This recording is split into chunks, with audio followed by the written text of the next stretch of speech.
And you're not wetting it, you're just letting. I'm letting the, you know, as you know, you're putting it in and then the water just over it, it hardens up, you know, when that moisture hits it, it just hardens up. Taper on your hat. You don't have to worry about it. All right. Thank you.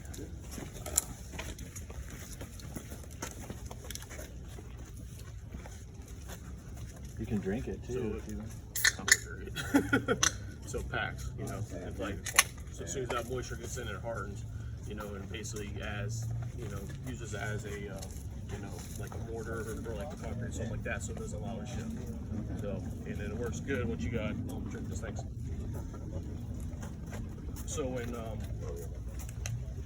you know, if there's like a leak or anything like that, you know, it's really good when you're doing like, you know, your hydro compacting, you know, shoving it down between the poles helps build it up. You got the big crevices, I put mortar in them, but, you know, the big crevices and all that. So, you know, this is why I use this, it packs better. And, you know, you got thicker, you know, it's not all as fine, sometimes you got thicker, but what's nice about it, it has crushed, like ground up granite mixed in with it. So you got the little sparkle, it's actually granite. So it hardens up really, really well. Mickey, I missed what you said that was. It's crushed pines. Okay. So there's only a few places that have it anymore, and you know, I have a local distributor that they come and just dump it at my shop, and then they, you know, there are 2 places only have it around me, and you know, there's other distributors around. You know, majority you're gonna get them from landscaping places. You know, it's not, you can't get, you know, Lowe's or Depot or anything like that. And so I don't know when you walked up, you know, for it, but the reason I use it is because it's fine. And ICPI standards, they want you to have 4 to 6 inches of base underneath, okay? And then, so when you compact, it brings it down. So then they want like 1 inch to 2 inch of sand on top of it. I'm not a big fan of sand. And the reason is just regular, you know, silica sand or dirty sand, there's no compacting it. It stays wet, holds moisture, creates efflorescence, you know, and everything, all that minerals is gonna, you know, leach through the pavers and create you problems. So this is why I get crushed fines, because it's, you know, it's really fine.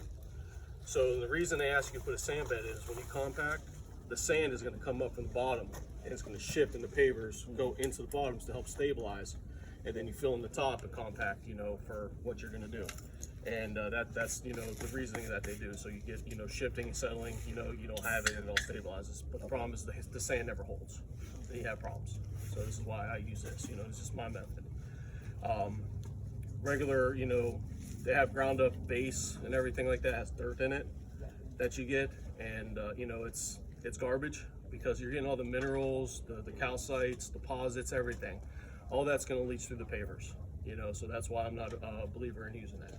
So I just go with regular crushed stone. Plus, you know, you're going to hold a lot more, you know, density in the bottom, so it's going to stabilize better.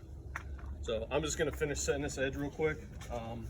Brought this down at the angle. We're going to try to pitch everything, you know, down this way and coming down this way. And there's going to be a method to my madness, and it takes you a little bit, you know, it's not going to be, you know, once you learn overnight kind of thing.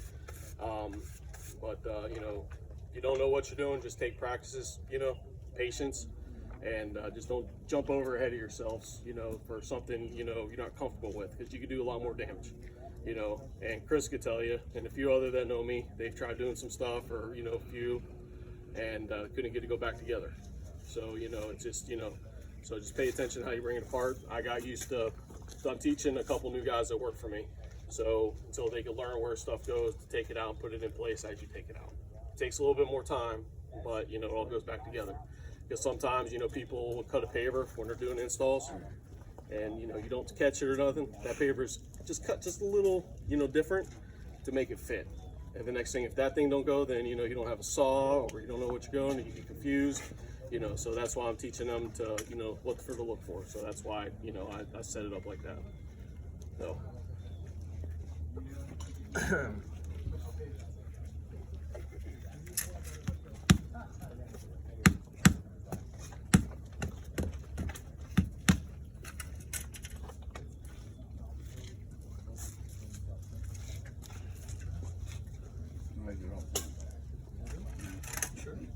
What can they work today? Is that one you got? That one is not next week, the week after. Week after? Yeah.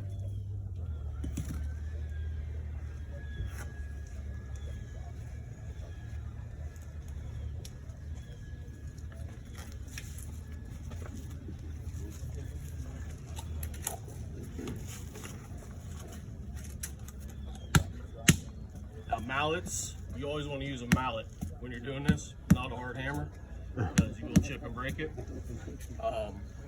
Just some people, you know, choose not to know or whatever.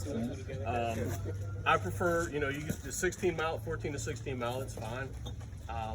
You know, weight wise, I prefer 20 because I just give it a harder hit, and I feel like, you know, it does a little bit better when you're compacting. So, but that's just what I prefer.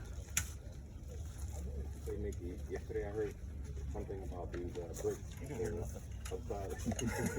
Upside down. Yeah, What's the okay, difference? well, so, and it's a good thing you bring this up because I was going to mention it.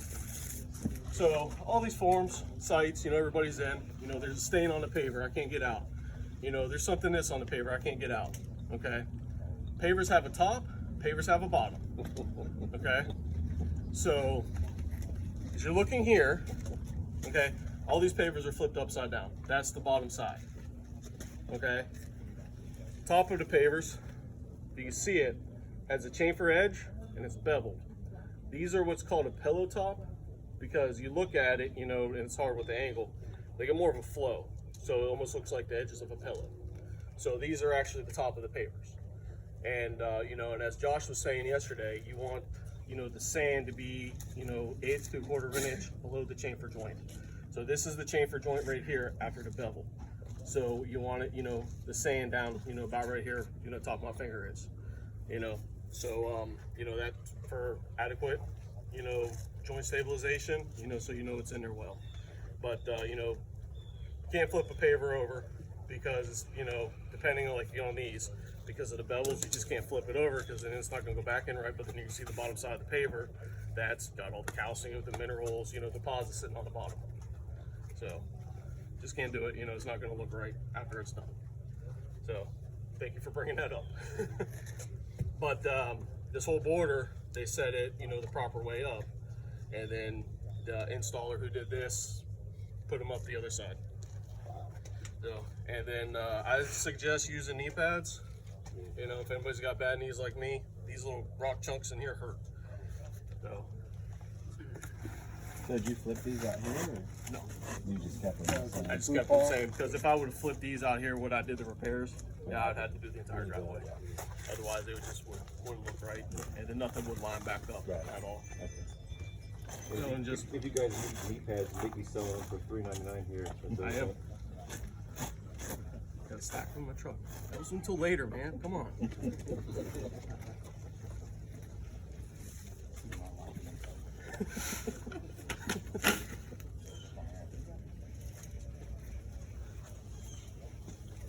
You work hard, huh?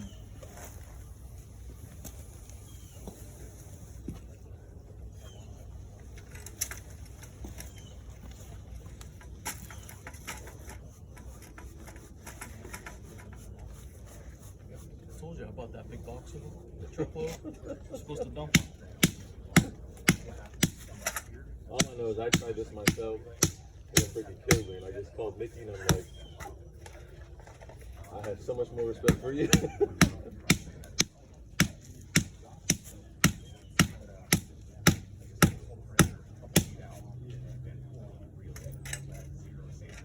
How much does that substrate compact? You'll normally get with a plate compactor. Well, you notice this just went down an inch. Yeah. So with a plate compactor, 5,000 per square